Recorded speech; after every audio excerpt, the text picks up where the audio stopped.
పేపర్లో ఉన్న రాజ్యాంగ పీఠికలను సూక్తులనే చదువుతున్నా. ఇది మా ప్రభాకర్ సోదరులు ప్రభాకర్ చూసినో లేదో బడ్జెట్ పేపర్లు ఇవన్నీ ఉన్నాయి. నేను బడ్జెట్ ప్రసంగంలో లేని చెప్పడం లేదు, బడ్జెట్ ప్రసంగంలో పొందుపరిచిన అంశాలపైన నేను మాట్లాడుతున్నా. అవుట్ ఆఫ్ ది కంటెక్స్ట్ నేను వెళ్ళడం లేదు. దయచేసి ఈ బుక్ చదవండి. నేను పేరాతో సహా చెప్తున్నా. అధ్యక్ష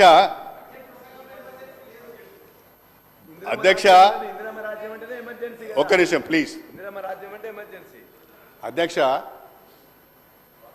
బడ్జెట్ ప్రసంగంలో వీటన్నిటిపైన చర్చ వస్తుంది, వీటన్నిటిపైన విమర్శ ఉంటుంది అనే ఆలోచనతోనే డాక్యుమెంట్ తయారు చేయాలి. డాక్యుమెంట్ తయారు చేసి మాకిచ్చి ఈ బడ్జెట్ అంతా డొల్లగా ఉన్నది, ఈ బడ్జెట్లో గొప్పగా చెప్పుకోవడానికి ఏం లేదు కాబట్టి ఇంత మసాలా దట్టిద్దాం, ఇంత దీనికి ఫ్లేవర్ యాడ్ చేద్దామని చెప్పి ఈ రాజ్యాంగ పీఠికలు సూక్తులు ఇస్తే ఇదంతా డొల్లనే, ఇదంతా ఒట్టిదే, ఈ సూక్తులు కూడా ఒట్టి అని చెప్పవలసిన అవసరం ఉంటుంది. అధ్యక్ష, ప్రతిపక్షంగా మా బాధ్యత అది. మీరు చెప్పినవన్నీ యాక్సెప్ట్ చేస్తూ పోం కదా. అధ్యక్ష, ఇంకా చెప్పేవి చాలా ఉన్నాయి. ఇప్పుడు ఉదాహరణకు ప్రభాకర్ గారు 2వ పేజీ చూడండి. 2వ పేజీలో 3వ పేరా, కొందరి కోసం మాత్రమే అందరూ బతకాలి, అందరి కోసం మనందరం బతకాలి. కొందరి కోసం ఎవరు బ్రతుకున్నారు అధ్యక్ష? భారతదేశానికి స్వతంత్రం వచ్చిన నాటి నుంచి కొందరి కోసమే కదా మీరు పనిచేసేది, ఒక కుటుంబం కొరకే కదా మీరు పనిచేసేది. మమ్మల్ని ఎట్లా అంటారు మీరు? మమ్మల్ని అనలేరు కదా, మమ్మల్ని అనటానికి మీకు అర్హత లేదు కదా. మమ్మల్ని మినిస్టర్ గారు అధ్యక్ష, నేను గౌరవ సీనియర్ శాసనసభ్యులు కడియం శ్రీహరి గారి పార్లమెంటరీ ఎక్స్పీరియన్స్ అంతా కూడా ఒడబోసి ఈరోజు మాట్లాడే ప్రయత్నం చేస్తున్నాను. అధ్యక్ష, we'll take it in a positive way. కానీ నేను కోరుతా ఉన్నాను అధ్యక్ష, మీరు సమయం ఇవ్వండి. ఇందిరమ్మ రాజ్యం ఏందో మీరు ఒక షార్ట్ డిస్కషన్ పెట్టండి. We are here to tell what is Indiramma రాజ్యం. ఈరోజు ఇందిరమ్మ రాజ్యంలో పేదవారికి కావాల్సిన హక్కులు కల్పించినావు. కాంగ్రెస్ పార్టీ పరంగా పేదవారికి సంబంధించిన అనేక అంశాల విషయంలో గౌరవంగా ధైర్యంగా నిలబడి ఈరోజు ఎస్సీలు, ఎస్టీలు, బీసీలు, ఆర్థికంగా వెనుకబడిన ఉన్నత వర్గాలు కూడా నిలబడి ఈరోజు దేశంలో మాట్లాడుతున్నారంటే ఇందిరమ్మ రాజ్యంలో వారు కల్పించిన అనేక హక్కుల విషయంలో కూడా మాట్లాడదాం అధ్యక్ష. డిబేట్ చేసుకుందాం అధ్యక్ష. డిఫరెంట్ ఫామ్లో రమ్మని చెప్పండి, డెఫినెట్లీ వీ విల్ డిస్కస్. మీకు అక్కడ ఉన్న ప్లస్ పాయింట్స్ కానీ మైనస్ పాయింట్స్ కానీ చెప్పడానికి అవకాశం ఉంటుంది. మీరు ఈరోజు నేను గౌరవ సీనియర్ శాసనసభ్యులను కోరుతా ఉన్నాను, ఓట్ ఆన్ అకౌంట్కు సంబంధించిన అంశం విషయంలోనే మనం ఎందుకంటే 1 అవర్ అన్నారు వారు, 30 మినిట్స్ మేమంటే విత్ ఇన్ 1 అవర్ అన్నారు. దీంట్లోనే వారు 10-15 నిమిషాలు ఇందిరమ్మ రాజ్యం ఎప్పుడో జరిగిన కొన్ని ఉదాంతాలను పట్టుకొని దాన్ని ఉట్కాయించే ప్రయత్నం చేస్తున్నారు అధ్యక్ష. మేము గౌరవ స్పీకర్ గారిని కూడా కోరుతా ఉన్నాను, let us restrict to the subject అధ్యక్ష.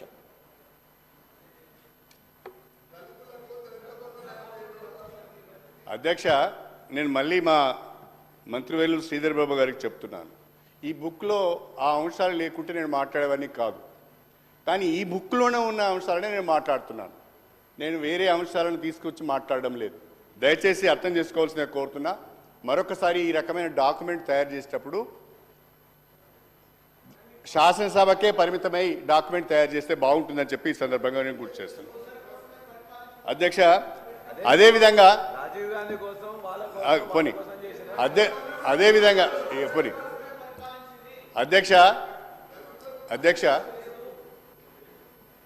ఈ బడ్జెట్లో ప్రస్తుత కాంగ్రెస్ ప్రభుత్వము గత ప్రభుత్వం పైన విమర్శలు చేయటానికి, గత ప్రభుత్వం పైన ఆరోపణలు చేయటానికి ఎక్కువ సమయాన్ని కేటాయించింది అధ్యక్ష. గత ప్రభుత్వంలో ఏమీ జరగలేదు అని చెప్పడానికి ప్రయత్నం చేసింది అధ్యక్ష. కానీ ఒకవైపు గత ప్రభుత్వంలో ఏమీ జరగలేదని చెప్తూనే మరొక వైపు తెలంగాణ రాష్ట్రంలో ఆర్థిక వృద్ధి రేటు బ్రహ్మాండంగా ఉంది. దేశంలో అన్ని రాష్ట్రాల కంటే తెలంగాణలోని అభివృద్ధి రేటు బ్రహ్మాండంగా ఉన్నది. తెలంగాణలోనే బ్రహ్మాండంగా తలసరి ఆదాయం పెరిగింది, తెలంగాణలోనే బ్రహ్మాండంగా జిఎస్డిపి కూడా పెరిగింది అని చెప్పి ఈ బుక్లోనే చెప్పింది అధ్యక్ష. ఒకవైపేమో పూట గడవని పరిస్థితి అని, ఒకవైపేమో జీతాలు ఇవ్వలేని పరిస్థితి అని, ఒకవైపేమో ప్రతిరోజు తెల్లారి వరకు ఏం చేయాలో తెలియని దిక్కుదోచిన పరిస్థితి అని ఇట్లా రాసిన అధ్యక్ష. రాసి మళ్ళీ ఇంకొక పేజ్ తిప్పగానే ఆ పేజీలో ఏం చెప్తున్నారంటే తెలంగాణ ఈ గత 10 సంవత్సరాల కాలంలో కేసీఆర్ నాయకత్వంలో బ్రహ్మాండమైన ఆర్థిక అభివృద్ధి సాధించింది, తలసరి ఆదాయం పెరిగింది, జిఎస్డిపి పెరిగింది, అన్ని రకాల బ్రహ్మాండంగా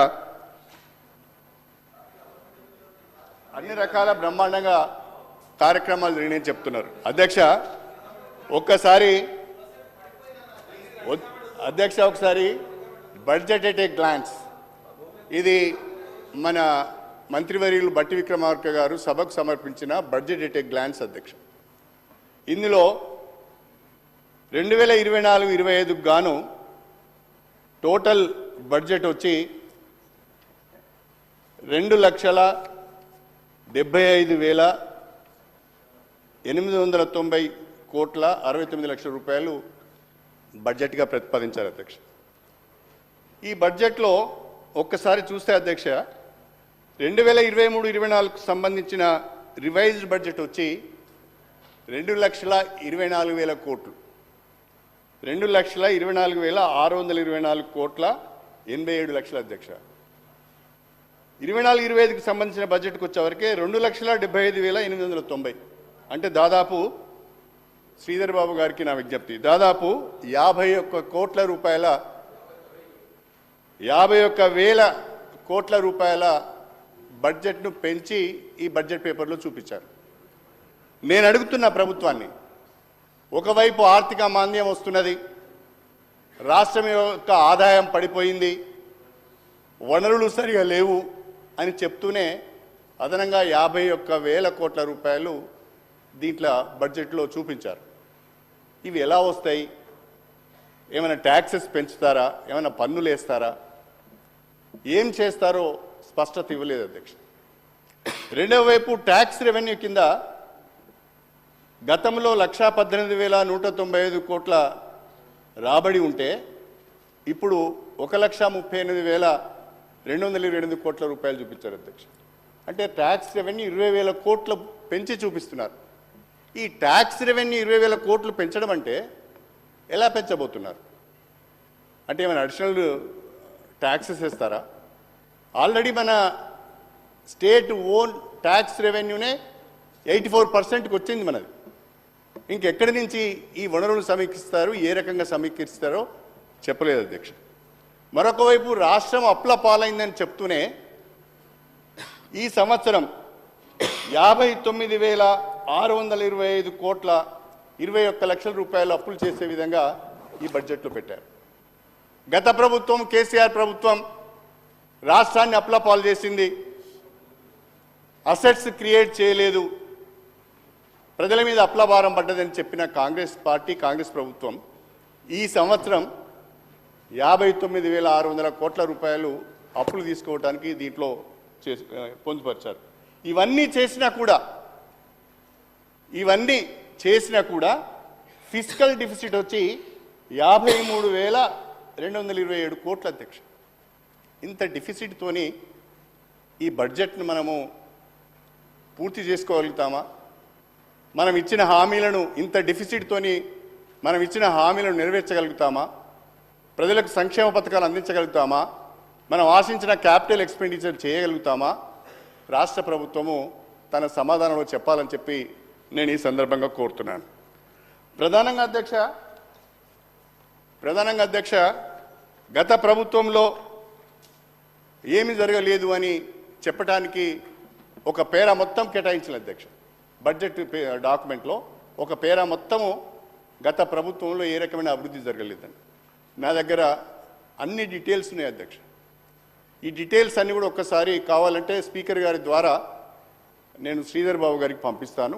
ఇవన్నీ కూడా అఫీషియల్ ఫిగర్సే, నా సొంత కవిత్వం కాదు శ్రీధర్ బాబు గారు.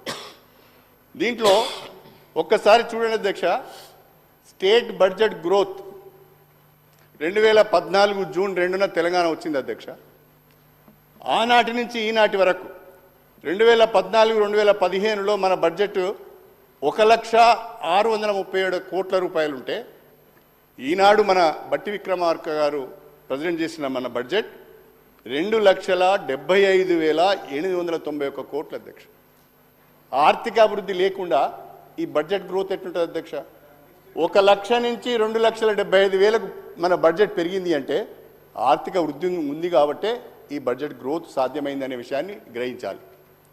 అదేవిధంగా అధ్యక్ష, తెలంగాణ జిఎస్డిపి గ్రోత్ ఒకసారి చూస్తే 2014-15లో 5,05,000 రూపాయలుగా ఉన్న జిఎస్డిపి ఇవాళ కొత్త లెక్కల ప్రకారము 2023-24కి వచ్చేవరకే 14,49,708 కోట్లకు చేరింది అధ్యక్ష.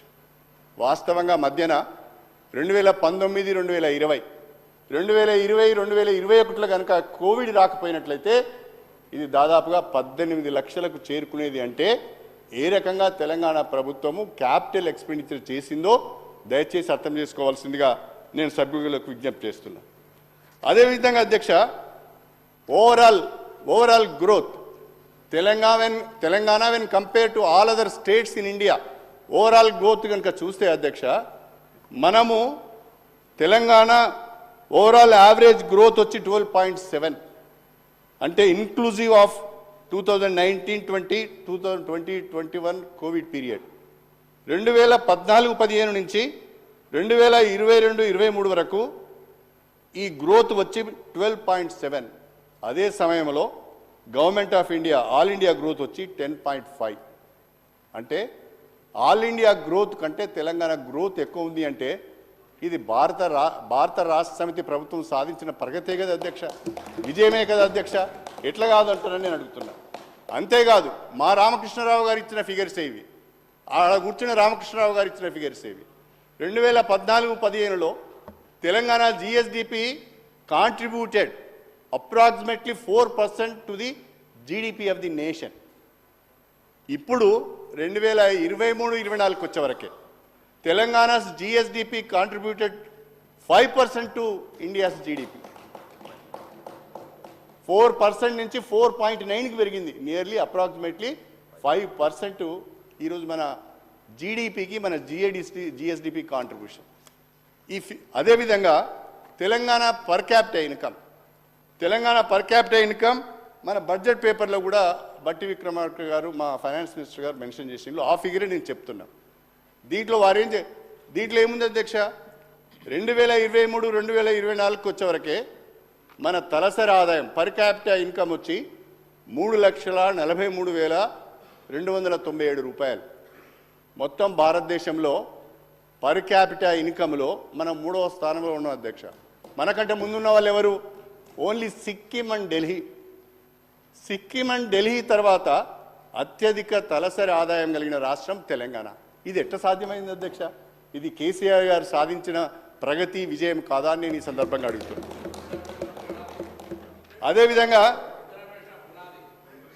అదేవిధంగా ఎవ్రీథింగ్ రామకృష్ణరావు గారు ఇచ్చిన డాక్యుమెంట్స్ ఎవ్రీథింగ్ అధ్యక్ష. Telangana second in country for state own tax revenue. 84.2% of the state's expenditure is covered by its own tax revenue. ఈ విషయంలో we are second in the country after Haryana తర్వాత 2వ స్థానంలో ఉన్నది తెలంగాణ. సభ్యులందరికీ కూడా కావాలంటే ఇవన్నీ నేను కాపీస్ చేసి పంపిస్తాను అధ్యక్ష, చూసుకోమనండి, చెక్ చేసుకోమనండి. రెండవది అధ్యక్ష, 2004-05 నుండి 2013-14 10 సంవత్సరాలు కాంగ్రెస్ పార్టీ అధికారంలో ఉన్న సమయంలో తెలంగాణ ప్రాంతంలో capital expenditure was only 54,052 crores. వెరాస్ 2014-15 నుండి 2023-24 వరకు ఇంకా కొన్ని బిల్స్ పెండింగ్లో ఉన్నాయి, పే చేయవలసిన అవసరం ఉన్నాయి. ఈ 10 సంవత్సరాల భారత రాష్ట్ర సమితి పరిపాలనలో కేసీఆర్ నాయకత్వంలో మా క్యాపిటల్ ఎక్స్పెండిచర్ వచ్చి 3,36,916 రూపాయలు అధ్యక్ష. ఎంత తేడా ఉన్నది అధ్యక్ష? ఆ 10 సంవత్సరాలలో 54,000 కోట్లు ఖర్చు పెడితే ఈ 10 సంవత్సరాలలో 3,36,916 కోట్లు ఖర్చు పెట్టినాం అధ్యక్ష. తర్వాత తెలంగాణ అప్పుల పాలైందని చెప్తున్నారు కదా అధ్యక్ష.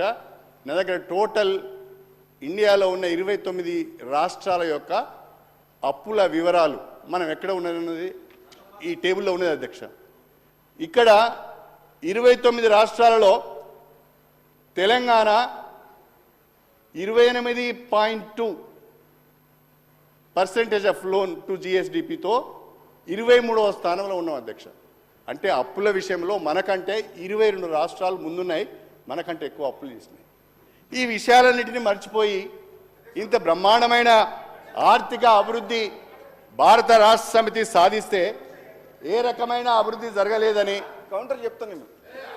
అరే ఆగా ఒక్క నిమిషం చెప్తే ఏ రకమైన అభివృద్ధి సాధించలేదు గారు.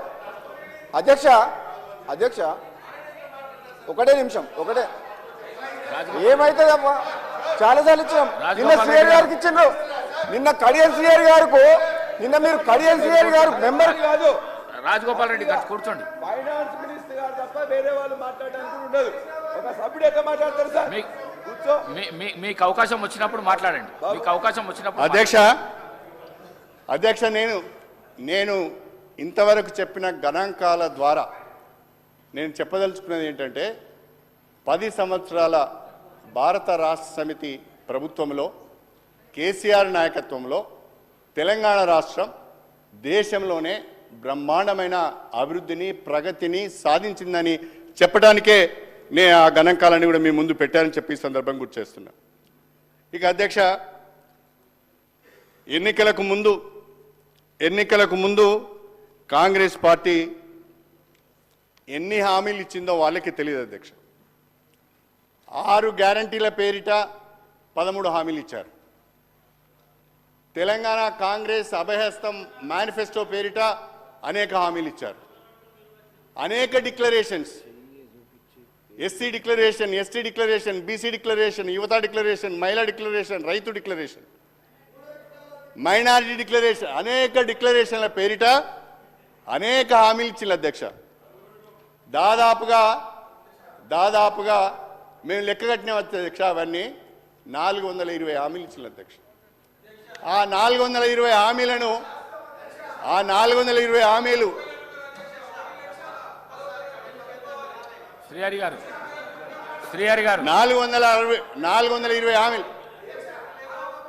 420 హామీలు ఇచ్చిన అధ్యక్ష. కావాలంటే అవన్నీ నేను తీశాను, ఒక నోట్బుక్ కూడా తయారు చేశాను.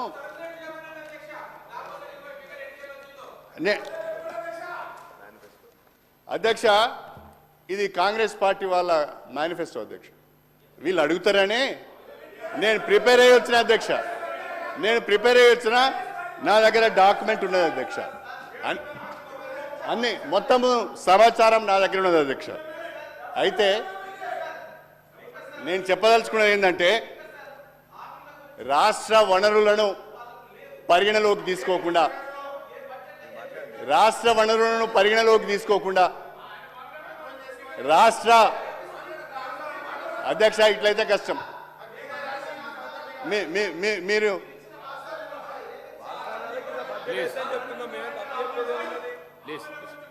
అధ్యక్ష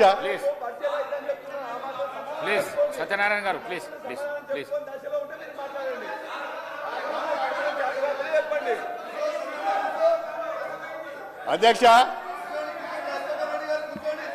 అధ్యక్ష కాంగ్రెస్ పార్టీ 6 గ్యారంటీలు ఇచ్చింది అధ్యక్ష. కాంగ్రెస్ పార్టీ 6 గ్యారంటీలు ఇచ్చింది. ఆ 6 గ్యారంటీలలో 13 హామీలు ఉన్నాయి. కాంగ్రెస్ పార్టీ ఎన్నికల మేనిఫెస్టోలో అనేక హామీలు ఉన్నాయి. డిక్లరేషన్స్లో అనేక హామీలు ఉన్నాయి. అందులో అధ్యక్ష మన ఫైనాన్స్ మినిస్టర్ గారు మహాలక్ష్మి, రైతు భరోసా, ఇందిరమ్మ ఇండ్లు, చేయూత, యువ వికాసం ఈ 5 గ్యారంటీలకు గాను 53,196 కోట్ల రూపాయలు దీంట్లో కేటాయించిన అధ్యక్ష. నేను చెప్పదలుచుకున్నది ఏంటంటే మీరు ఇచ్చిన 6 గ్యారంటీలకు, మీరు ఇచ్చిన 13 హామీలకు ఈ బడ్జెట్ ఏ మూలకు సరిపోదు అని నేను చెప్పదలుచుకున్నా. మీరు హామీలు ఇచ్చిన దాన్ని తప్పట్టడం లేదు నేను. అయితే దీంట్లో ఒక మెలికే పెట్టిన అధ్యక్ష, మా ప్రభాకర్ సాబు మా శ్రీధర్ బాబు వినాలే ఇది. అరే నీకు తెలియదే, కూర్చొని నేను చెప్పేది విని రాదు. మా ప్రభాకర్ బాబు పని మా ప్రభాకర్ గారు, మా సోదరులు శ్రీధర్ బాబు గారు ఒక్కసారి నేను మీరు ఇచ్చిందే చదువుతున్నా, వేరే చదువుతలేదు. ఆగరాదే, ఎందుకు తొందరపడుతున్నావు సార్? ఆగుతామే, సత్యం ఆగు. ఈ బడ్జెట్లో అధ్యక్ష పేజ్ 13 పారా 25 ఈ బడ్జెట్లో ఈ పథకాల అమలుకు 53,196 కోట్ల రూపాయలు ప్రతిపాదించడం జరిగింది. ఈ కేటాయింపు ఒక ప్రాథమిక అంచనా ప్రకారం మాత్రమే చేయడం జరిగింది. హామీలకు సంబంధించిన విధి విధానాలను రూపొందించే పని ఇంకా కొనసాగుతున్నందున అది పూర్తయిన వెంటనే అమలుకు అవసరమైన పూర్తి నిధులు కేటాయిస్తాం. అంటే ఇక్కడ చూడండి అధ్యక్ష, చెప్తా అరే వివరించాలి కదా, తప్పేమున్నదో చెప్తా నేను. అధ్యక్ష, హామీలకు సంబంధించిన విధి విధానాలను రూపొందించే పని ఇంకా కొనసాగుతున్నందున అంటే ఈ పేరుతోని ఈ రైడర్తోని బడ్జెట్లో పెట్టిన ఈ రైడర్తోని దీన్ని కాలయాపన చేయడానికే కాంగ్రెస్ ప్రభుత్వం ప్రయత్నం చేస్తున్నది. నాకు తెలిసి వచ్చే 6 మాసాలలో కూడా కాంగ్రెస్ ప్రభుత్వము ఈ హామీలను నెరవేర్చే పరిస్థితి లేదు అని చెప్పి నేను ఈ సందర్భంగా తెలియజేస్తున్నాను. కావాలనే లోక్సభ ఎన్నికల కొరకు ఆగి ఎలక్షన్ కోడ్ రాగానే కోడ్ వచ్చింది మేము ఏం చేయలేకపోతున్నామని చేతులు ఎత్తేసడానికే ఈ ప్రతిపాదన అని చెప్పి నేను ఈ సందర్భంగా మినిస్టర్ గారు. గౌరవ సీనియర్ శాసనసభ్యులు బడ్జెట్లో 13వ పేజీలో చెప్పిన ఈ బడ్జెట్లో ఈ పథకాల అమలుకు 53,196 కోట్ల రూపాయలు ప్రతిపాదించడం జరిగింది. సార్ మీరు చెప్పినట్టే ఇది ప్రాథమిక అంచనా ప్రకారమే చేయడం జరిగిందని ప్రభుత్వ పరంగా మా ఫినాన్స్ మినిస్టర్ గారు చెప్పారు. సార్ ఏదైనా పాలసీ నిర్ణయం తీసుకునే ముందు విధి విధానాలు చేయాల్సిన ధర్మం ప్రభుత్వం పైన ఉంటుందా ఉండదా సార్? వారు కూడా సీనియర్ మంత్రిగా పనిచేసిండ్రు. విధి విధానాలకు సంబంధించి 100 రోజులు కూడా సమయం ఇవ్వాలి అధ్యక్ష. 3వ రోజే మేము 7వ తారీఖు నాడు ప్రభుత్వాన్ని ఏర్పాటు చేస్తే 10వ తారీఖు నాడు హామీలు ఎందుకు మొదలు పెట్టలేదని అడిగిన టీఆర్ఎస్ పార్టీ వారికి నైతిక హక్కు ఉంది అధ్యక్ష. 10 సంవత్సరాలు గడిచినప్పటికీ మా సోదరుడు సత్యనారాయణ గారు అదే చెప్పేది ప్రయత్నం చేస్తాం. నేను కోరుతా ఉన్నాను అధ్యక్ష, మాకు చిత్తశుద్ధి ఉంది.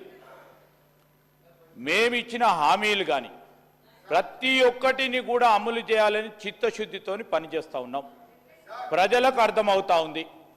ఈ సందర్భంలో 100 రోజులు కంప్లీట్ కాలే.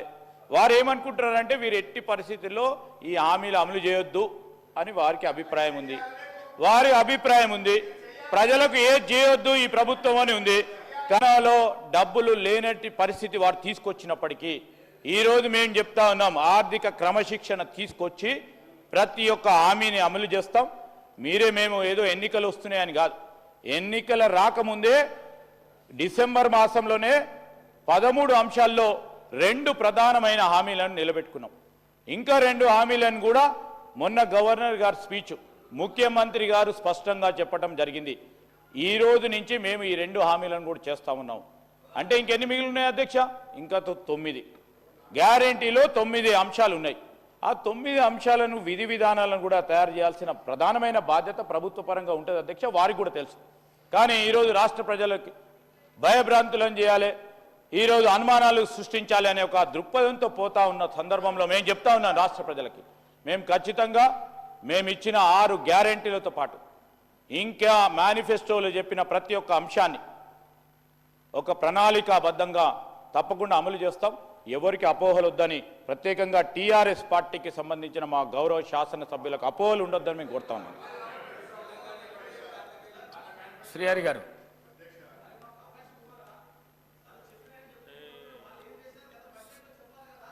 నీకు అవకాశం ఇస్తారు బ్రదర్, నీకు ఇస్తారు.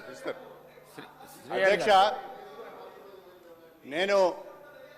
మేము కాంగ్రెస్ పార్టీ ప్రజలకు ఇచ్చిన హామీలను నెరవేర్చాలనే మేము కోరుకుంటున్నాం.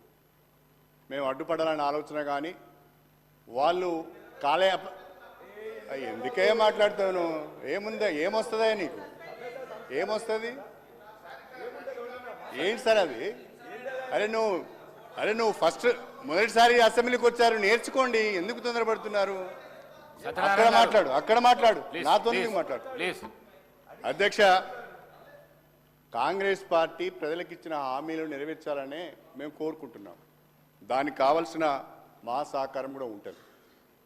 కాలయాపన చేసి ప్రజలను మోసం చేయొద్దు అనేదే మా అభిప్రాయం తప్ప వేరొకటి కాదు అధ్యక్ష. అధ్యక్ష, మీరు ఏం చెప్పింది అధ్యక్ష? డిసెంబర్ 9న రైతు రుణమాఫీ అయిన సంతకం చేస్తామని మీరు చెప్పలేదు అధ్యక్ష. 100 రోజులలో హామీలను నెరవేరుస్తామని మీరు చెప్పలేదు అధ్యక్ష. అది మేము చెప్పితే అవి మేము మళ్ళీ రిపీట్ చేసి రిమైండ్ చేస్తే మా మీద విరుచుకబడితే లాభం ఉంది శ్రీధర్ బాబు గారు? మీరు చెప్పిందే కదా, మేము చెప్పిన మాట కాదు కదా ఇది. కాబట్టి చెప్పిన మాటకు కట్టుబడి లేరు, నిలబెట్టుకోలేదని మేము రిమైండ్ చేసి ప్రజల పక్షాన రిమైండ్ చేసే ప్రయత్నం చేస్తున్నాం అధ్యక్ష. ఈ 6 హామీలకు నేను ప్రాథమిక అంచనా వేస్తే, ఈ 6 గ్యారంటీలకు ప్రాథమిక అంచనా వేస్తే 1,36,000 కోట్లు అవుతుంది శ్రీధర్ బాబు గారు సంవత్సరానికి. 1,36,000 కోట్ల రూపాయలు అవుతున్నాయి. ఆ 1,36,000 కోట్లు 6 గ్యారంటీలకే. ఇంకా అందులో రైతు రుణమాఫీ లేదు, అందులో డిక్లరేషన్స్ లేవు, అందులో డాక్టర్ బిఆర్ అంబేద్కర్ అభయహస్తం లేదు, యువ వికాసం లేదు, అన్నీ ఇంకా చాలా ఉన్నాయి. అవి కాకనే ఈ 6 గ్యారంటీలకు 13 హామీలకు 1,36,000 కోట్లు కావాలి అధ్యక్ష. ఒకటే చిన్న ఎగ్జాంపుల్ చెప్తా మీకు, ఇవన్నీ వద్దిగా. ఒకటే ఎగ్జాంపుల్ చెప్తా అధ్యక్ష.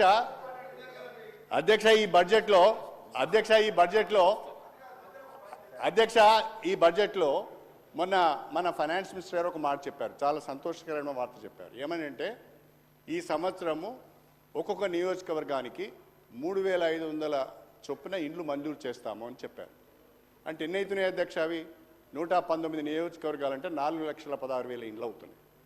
4,16,000 ఇండ్లకు 5 లక్షల రూపాయల చొప్పున లెక్క కట్టినా, లేదు ఎస్సీ ఎస్టీలకు అదనంగా ఇంకో 1,00,000 ఇస్తా అన్నారు. అవన్నీ లెక్క కడితే దాదాపు 23,000 నుంచి 24,000 కోట్ల రూపాయలు కావాలి అధ్యక్ష. కానీ మీరు బడ్జెట్లో ఎంత పెట్టారు? మీరు బడ్జెట్లో 7,000 కోట్లు పెట్టారు అధ్యక్ష.